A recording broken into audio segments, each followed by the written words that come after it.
Out Team USA and the roster because a social media post went out there and it's actually caused some controversy, while I'm like, really? This is controversial? This is the take? And then I saw some of the choices that some fans are making out there where you can tell there's blatant agenda. A social media post about Team USA's roster has gone viral, and it's sparked controversy. Some reactions are downright baffling, revealing hidden agendas in fan commentary. But what happens when a single post from a sports governing body ignites a firestorm across the internet? This story centers on a glaring omission, a furious fan base, and the question, why leave your biggest star on the bench when you're trying to promote the game? USA Basketball's now infamous training camp graphic announced an 18-player roster packed with household names, from Olympic veterans to rising stars like Caitlin Clark, Paige Bueckers, and Angel Reese. The camp is set for December 12th to 14th in Durham, North Carolina. Yet, the promotional graphic featured only 3 faces: Kalia Copper, Kelsey Plum, and Jackie Young. The online reaction was immediate: confusion, outrage, and disbelief. What might seem like a small oversight revealed itself as a profound miscalculation. If you think this is just about a picture, you're missing the bigger story. Stick around, because the truth behind this controversy could change the way you see the business of basketball forever. Caitlin Clark finally going to emerge in a competitive setting in a training camp that they're going to have right here. Let me just give you the specifics. Indiana Fever superstar Caitlin Clark hinted that she would participate in Team USA basketball activities during the WNBA offseason, following the conclusion of her team's 2025 campaign. Initially, the thought was she was referring to USA basketball training camp in early March 2026, which is a precursor to the 2026 FIBA World Cup qualifying. Before we dive deeper, if you love stories that shape sports, hit that like button and subscribe. It really helps the channel grow. This camp, led by new national team head coach Kara Lawson, is a key evaluation opportunity for managing director Sue Bird as she prepares for the 2026 FIBA World Cup. The roster is a fascinating blend of generations. 10 players, including Clark, Ree, and USC's Guji Watkins, are attending their first senior national team camp alongside Olympic gold medalists and seasoned veterans. This mix of youth and experience makes the choice of imagery even more puzzling. By focusing on just a few established stars, the graphic failed to represent the exciting transitional phase Team USA is in, a phase that has captured the imagination of a new generation of fans. The backlash was swift. Fans flooded social media, struggling to understand why Clark, a guaranteed attention grabber, was snubbed. Analysts began weighing in, questioning the logic behind this marketing misstep. Clark over Chelsea Gray in competitive basketball? Question mark. Some dude says, suggesting veteran guard Chelsea Gray deserves a starting role over Caitlin Clark. Look, I've only been locked in for a couple of years. There's not a world where I'm starting Gray over Caitlin Clark. Not a galaxy far, far away, nowhere. Caitlin Clark over Chelsea Gray in competitive basketball? Question mark. 127 times out of 10. Yeah, easy. Renowned sports columnist Christine Brennan didn't hold back. She called out USA Basketball for a massive strategic failure, writing, "If USA Basketball really wants to promote WBB, attract new fans, and regain attention after a dip in Paris Olympics viewership, they would have added one more player to this graphic." With over 40 years covering Olympic sports, Brennan highlighted that USA Basketball has 2 missions: win medals and grow the sport. By omitting Clark, she argued, the organization failed spectacularly at the second mission. Online, fans echoed her sentiment, criticizing what many called marketing 101 gone wrong. One ex-user sarcastically asked, "Why leave the most popular female athlete off the promotional material?" 4. Team, I don't know how this is even a debate. This post got put up as a potential, starting 5. All right. Caitlin Clark at point guard, Kaylee Copper, Jackie Young, Derica Hamby, and Aaliyah Boston. And then, of course, these are the reserves on the team, right? And, my God, the Paige Bueckers supporters, of course. And I don't want to throw Angel supporters in this because I've seen a lot of actually put Angel and Caitlin on the court. The digital conversation was unified in its confusion. The post appeared less as a celebration of champions and more as an act of exclusion.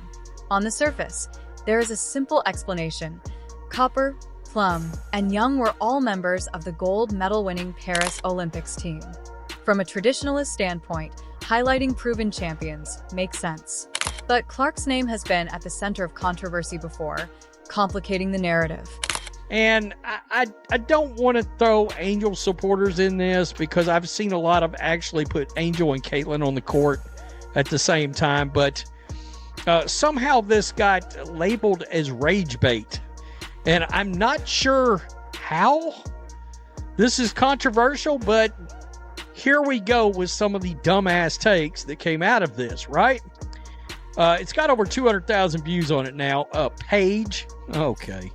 Young, Copper, Cameron Brent, really? After being injured like that? Remember the 2024 Paris Olympics?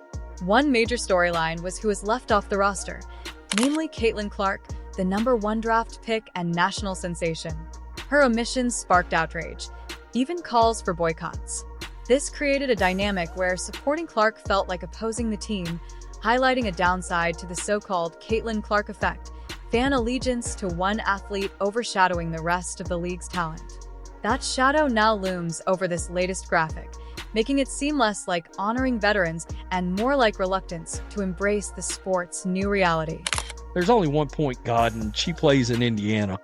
Stop it. And then you have the other thing, the do you want to grow women's basketball, the popularity of it or not?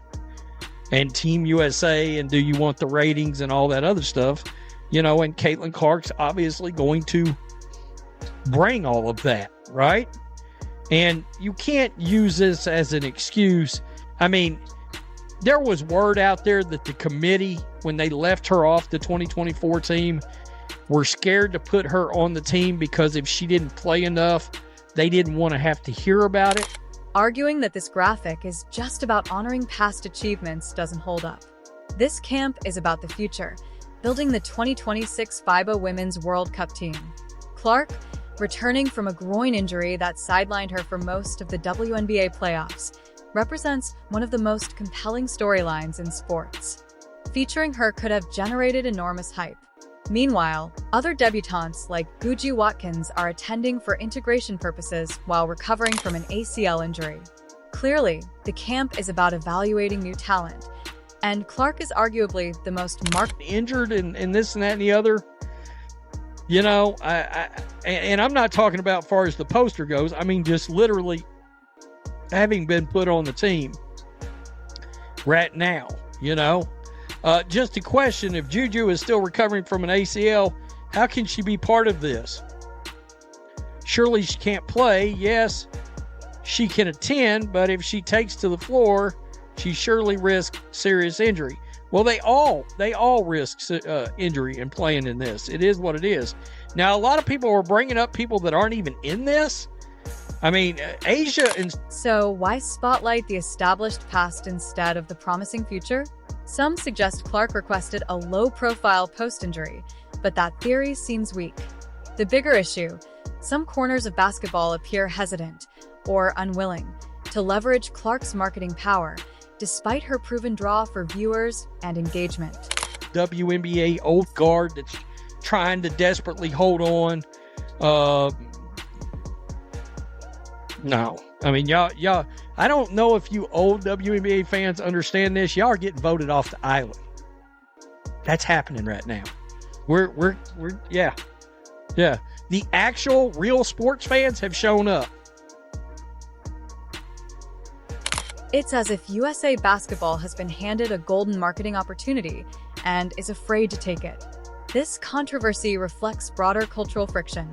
The WNBA is evolving with new CBAs, franchise expansion, higher salaries, and better player benefits.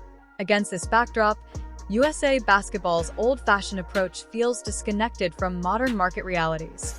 The core conflict is generational. Traditionalists prioritize hierarchy and past achievements.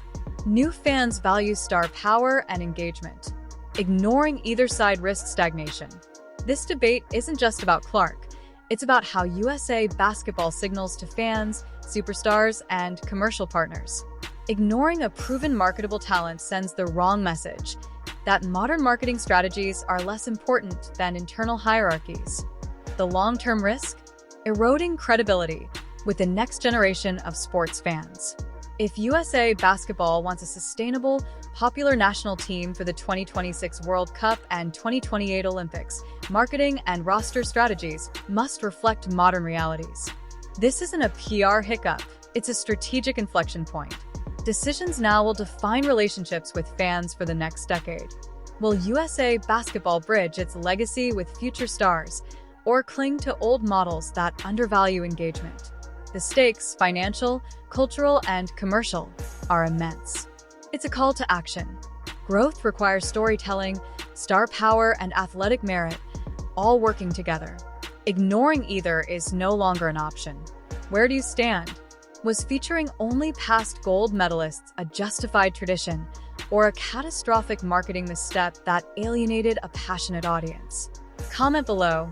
We read every response. And if you want more sports analysis, from boardrooms to locker rooms, like, subscribe, and hit the bell to stay updated.